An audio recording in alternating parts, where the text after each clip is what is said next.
Olá galera do 8º ano, tudo bem com vocês? Bom galera, estamos aqui novamente no nosso vídeo de resumo para a nossa avaliação, nossa segunda avaliação do terceiro bimestre. A gente vai falar sobre alguns assuntos importantes que podem ser cobrados de vocês nessa avaliação. Então vamos nessa. Bom pessoal, o nosso conteúdo para essa nossa segunda avaliação do terceiro bimestre, ele vai contemplar os módulos 14 e o módulo 17, especificamente. Como eu falei para vocês, a gente não vai cobrar de vocês Guerra do Paraguai, a disputa pelas fronteiras do Brasil, e também a relação dos indígenas e a influência na arte e na cultura no Segundo Reinado. Basicamente, o que vai ser cobrado de vocês na avaliação é o nosso conteúdo do módulo 14, falando sobre política e economia do Segundo Reinado, e sobre a lenta abolição da escravidão na América e no Brasil. Bom pessoal, para a gente começar a falar então sobre política no Segundo Reinado, é necessário a gente falar sobre a chegada de Dom Pedro II ao trono.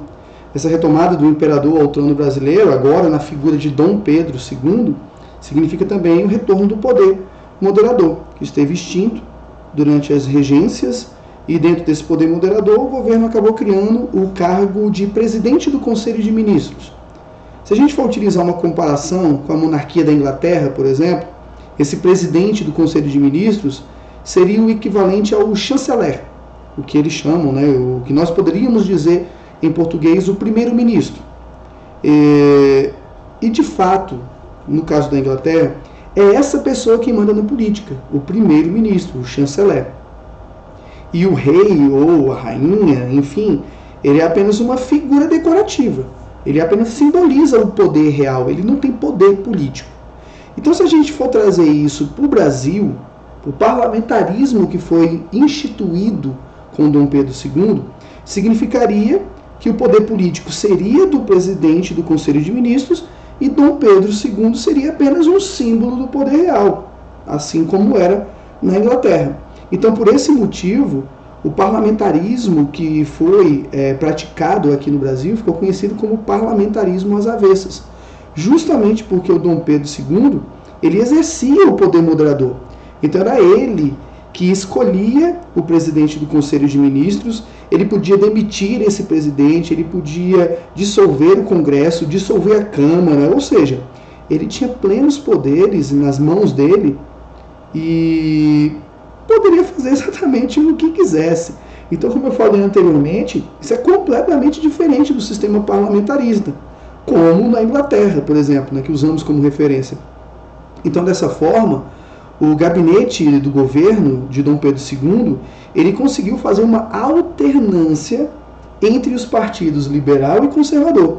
E dessa maneira, com o passar do tempo, o Dom Pedro II acabou conseguindo acalmar as divergências entre esses dois grupos políticos e dessa maneira trouxe uma estabilidade política, algo que o Brasil nunca tinha experimentado, nem com Dom Pedro I, nem no período regencial e também não experimentava agora no início do governo de Dom Pedro II.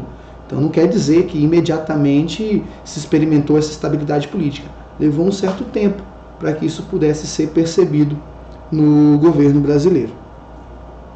E quando falamos de governo de Dom Pedro II, a gente não pode deixar de citar alguns momentos importantes, a partir do momento que Dom Pedro II assume o Império Brasileiro.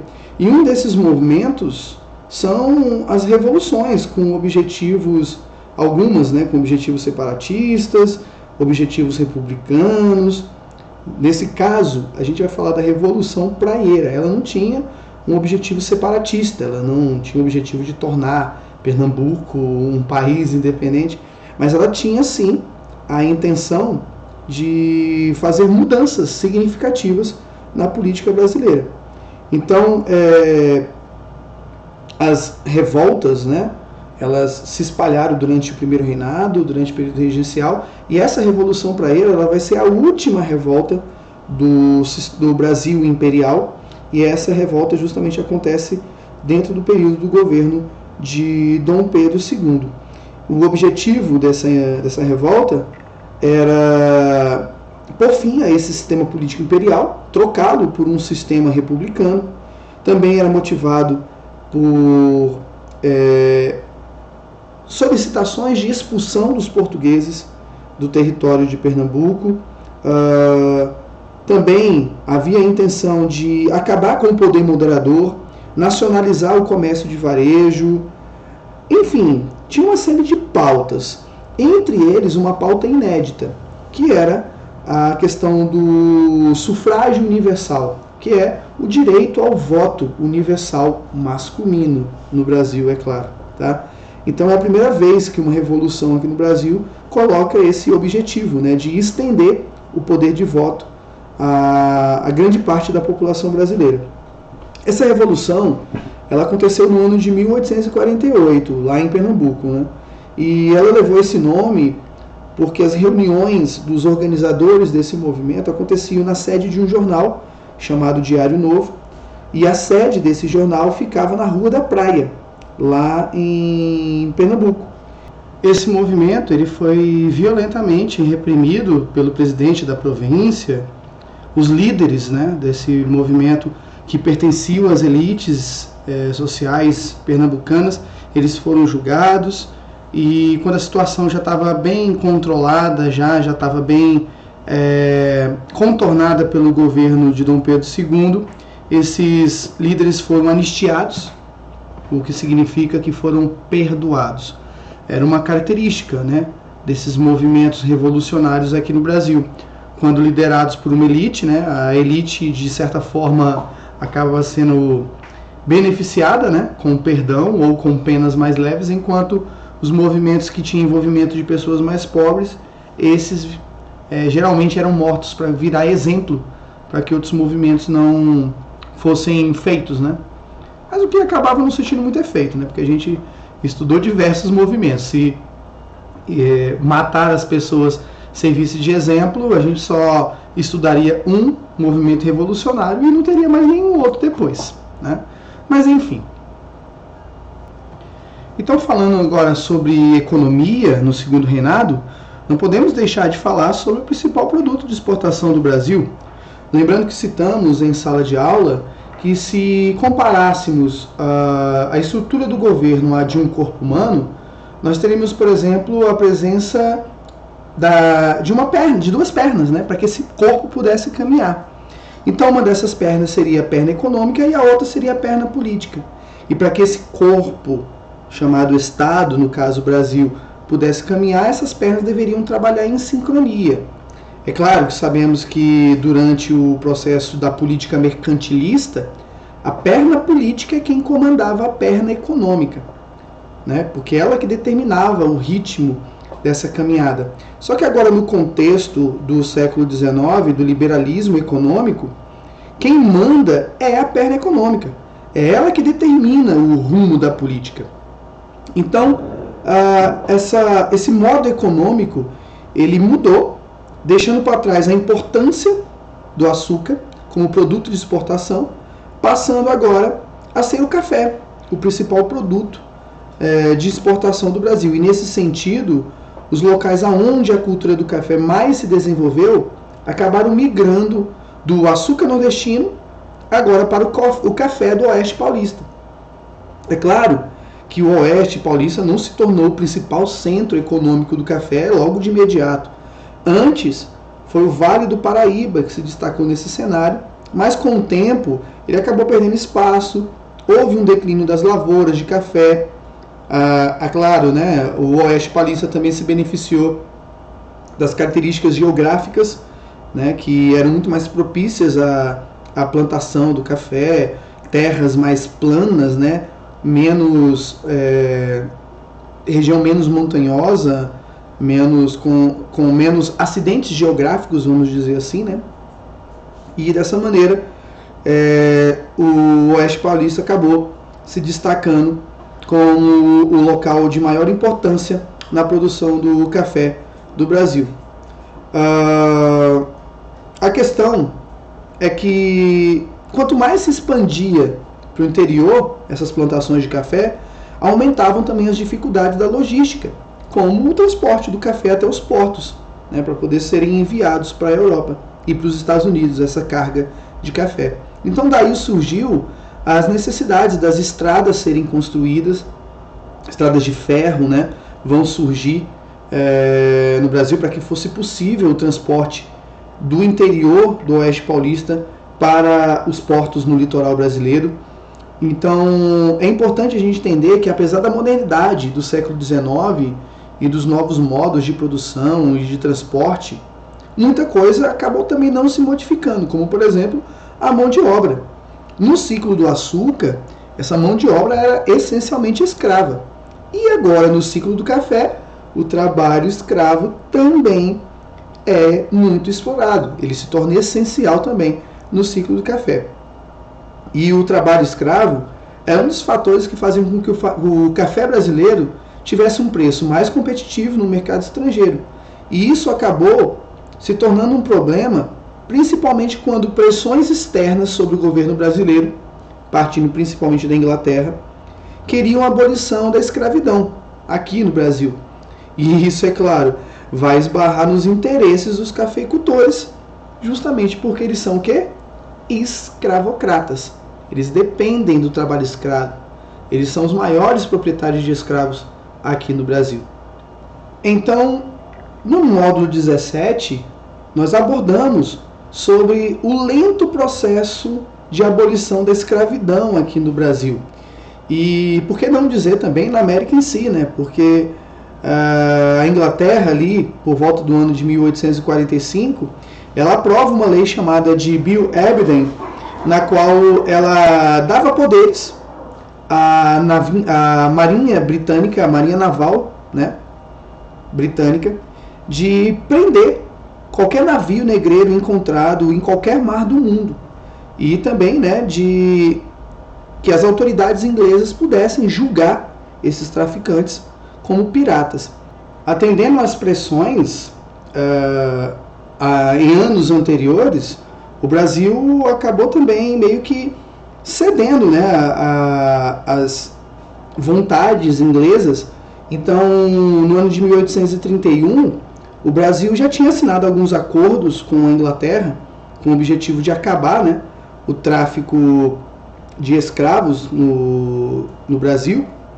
E essa lei, assinada em 1831, ela foi chamada Lei para Inglês Ver, porque na verdade elas não tiveram um efeito, né, prático, sentido na questão da escravidão. Continuavam chegando escravos vindos diretamente da África para o Brasil. Então o Brasil só começou a sentir realmente os efeitos da lei que proibia o tráfico de escravos quando foi instituída a Lei Eusébio de Queiroz, em 1850. Então essa lei, a Lei Eusébio de Queiroz, ela determinava que era proibido o tráfico de escravos da África para o Brasil e criava tribunais especiais para julgar os envolvidos nesse tipo de crime. E dessa maneira o governo brasileiro foi diminuindo pouco a pouco as tensões que estavam se estabelecendo entre Brasil e Inglaterra, justamente por essa questão da escravidão. É importante a gente lembrar que, como falamos anteriormente, né, quando começamos a falar sobre o ciclo do café, que o trabalho escravo era essencial para esse ciclo, principalmente por conta dessa sociedade escravista que compunha a sociedade brasileira, e também falamos a respeito das pernas, né, que sustentavam o corpo chamado Brasil, a perna econômica, a perna política. Então, nesse contexto da economia liberal, né, o governo brasileiro, sendo pressionado, ela, como podemos perceber, só começou de fato a levar a sério as pressões inglesas com a Lei Eusébio de Queiroz. Então, essa lei ela se tornou o primeiro passo efetivo de um lento processo, uma lenta caminhada que levaria até o dia 13 de maio de 1888, quando foi assinada a Lei Áurea. Mas até a chegada desse dia, todas as leis anteriores, na verdade, acabavam permitindo que os senhores de escravos adiassem o máximo possível essa abolição da escravidão. E, ao mesmo tempo, o governo brasileiro ele tentava se manter próximo do governo inglês, cedendo pouco a pouco as pressões para acabar com a escravidão.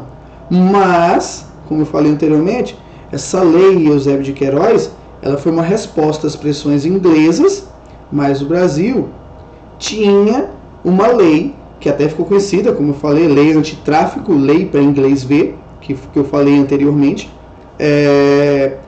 Essa lei, na verdade, ela só funcionou para diminuir toda essa pressão em cima do governo brasileiro.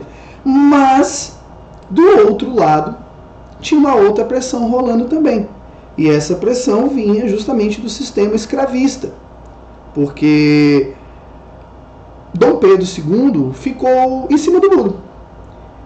Se ele agrada os ingleses, ele desagrada os senhores de escravos, os escravistas, os cafeicultores.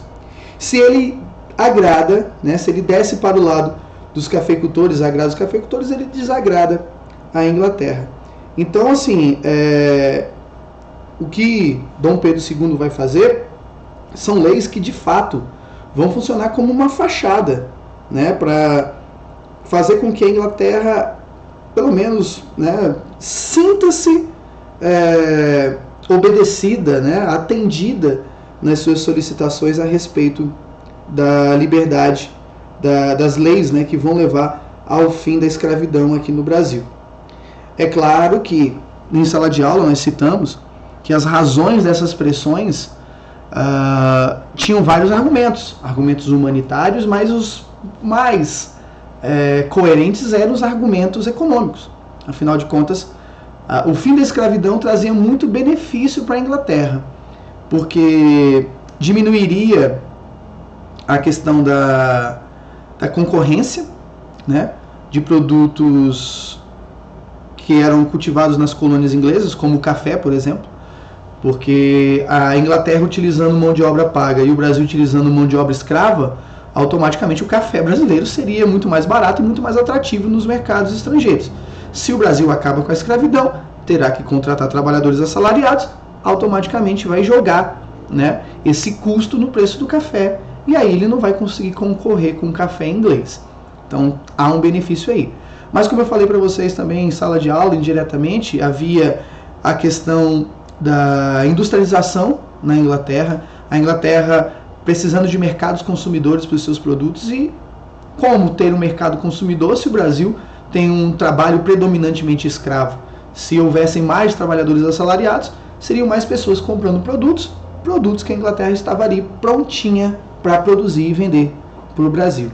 Então, é uma questão muito mais profunda essa pressão inglesa. E também, do outro lado, a pressão da perna econômica, que são os cafeicultores. Falando para Dom Pedro, não acaba com a escravidão. Se você acaba com a escravidão, você perde o nosso apoio. Perdeu o nosso apoio, você simplesmente está fora do jogo político. Então, estava aí esse dilema para Dom Pedro II. Então, ao longo dos anos, a partir de 1850, com a Lei Eusébio de Queiroz, esse longo processo até a liberdade dos escravos, ela passou pela Lei do Ventre Livre, ela passou pela Lei dos Sexagenários, uma lei que, inclusive, ela virou motivo de piada, porque era praticamente impensável um escravo conseguir chegar aos 60 anos de idade, diante de um trabalho tão pesado, tão árduo. Raros eram aqueles que conseguiam essa proeza. Na verdade, a expectativa de vida de um escravo mal passava dos 30 anos de idade. Então, até não ter mais aonde segurar, aonde empurrar a liberdade dos escravos, o governo brasileiro foi levando com a barriga, até o ano de 1888, que é justamente o momento em que Dom Pedro II está licenciado do governo, e quem ocupava o trono do Império Brasileiro era a princesa Isabel, né, como princesa regente. Então ela governava em nome de Dom Pedro II, e aí ela assina a Lei Áurea, no dia 13 de maio de 1888, a lei que declara extinta a escravidão no Brasil. Mas é claro também que não havia só a pressão inglesa, né, sobre o governo em relação à abolição da escravidão. Antes mesmo da Lei Áurea, existiam diversas personalidades abolicionistas, né? Eles lutavam realmente pela causa da escravidão, para tentar diminuir, acabar com essa escravidão. Então, o nosso livro didático, ele fala sobre algumas dessas figuras, como, por exemplo, André Rebouças, que era um professor, Luiz da Gama, que atuou no setor jurídico para questionar o sistema escravista, José do Patrocínio, que era um dos mais importantes líderes na questão abolicionista, Antônio Bento, também um grande líder abolicionista, Joaquim Nabuco, político, propôs leis, ele tentou aprovar leis para levar ao fim da escravidão mediante indenização aos seus donos, mas as leis não foram aprovadas e ele passou a defender a abolição sem nenhum tipo de indenização para os escravocratas. João Klepp, que era diretor de uma escola que lecionava para escravos libertos, entre várias outras figuras que o nosso livro acabou não citando, mas essas figuras foram que o nosso livro mais destacou. Então, para a gente finalizar esse nosso resumo, eu queria falar um pouquinho sobre a questão religiosa do Segundo Reinado. Esse fato, basicamente, ele se traduz da seguinte maneira. Existia um sistema chamado padroado, tá? Isso existiu desde a época do Império Português, quando Portugal dominou os mares no Oceano Índico, o comércio asiático, o comércio africano.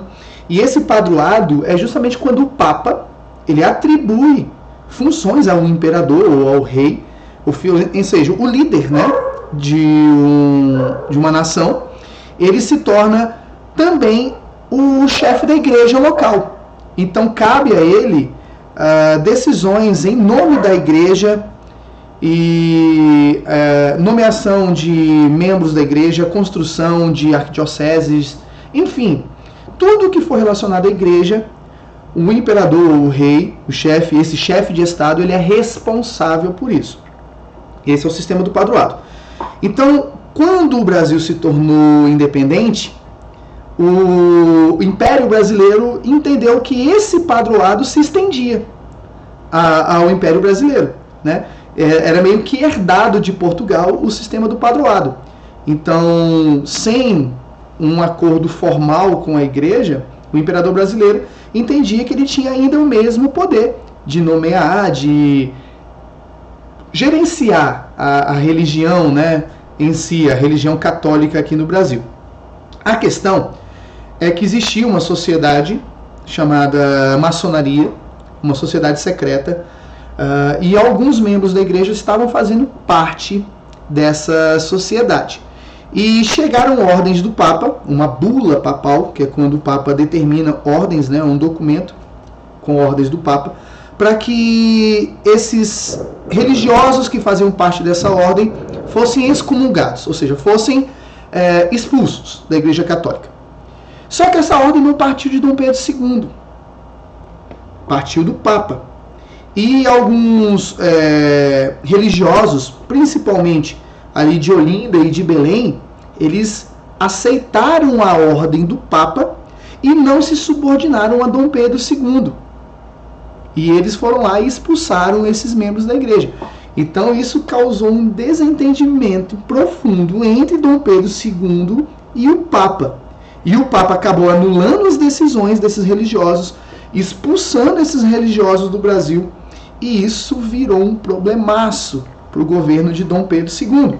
Justamente porque, apesar de conseguir no seu governo a tal da estabilidade política, o Dom Pedro ainda navegava por um mar não tranquilo, navegava por um mar bem turbulento, Porque de um lado tinha a escravidão, do outro lado pressões da Inglaterra, o sistema econômico, e basicamente quem ajudava muito a tentar manter o equilíbrio desse império brasileiro era a Igreja Católica. Então, quando Dom Pedro II cria, ou sei lá, entende que entre ele e o Papa existe agora um conflito, a Igreja deixa de apoiar Dom Pedro II. Lógico, isso que eu estou falando para vocês não é o único fato que vai levar ao fim do Império do Brasil. É esse problema da questão religiosa, é o problema da escravidão, é o problema da economia, é o problema dos militares que ganharam força, é o problema dos movimentos republicanos, é muito problema, que vão juntando, até o momento que transbordam em 1889, quando será proclamada a República no Brasil. Justamente um movimento que a gente poderia até dizer de traição, porque a liderança desse movimento que deu o golpe, porque foi um golpe, e foi um golpe militar, ela coube ao Marechal Deodoro da Fonseca, que era amigo pessoal de Dom Pedro II. Então isso aí é uma outra história que a gente vai conhecer, né, nos próximos estudos.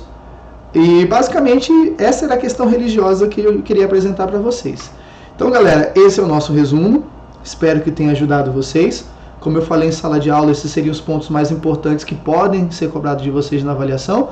Desejo uma boa sorte para vocês e até a próxima. Um abraço a todos, tchau, tchau.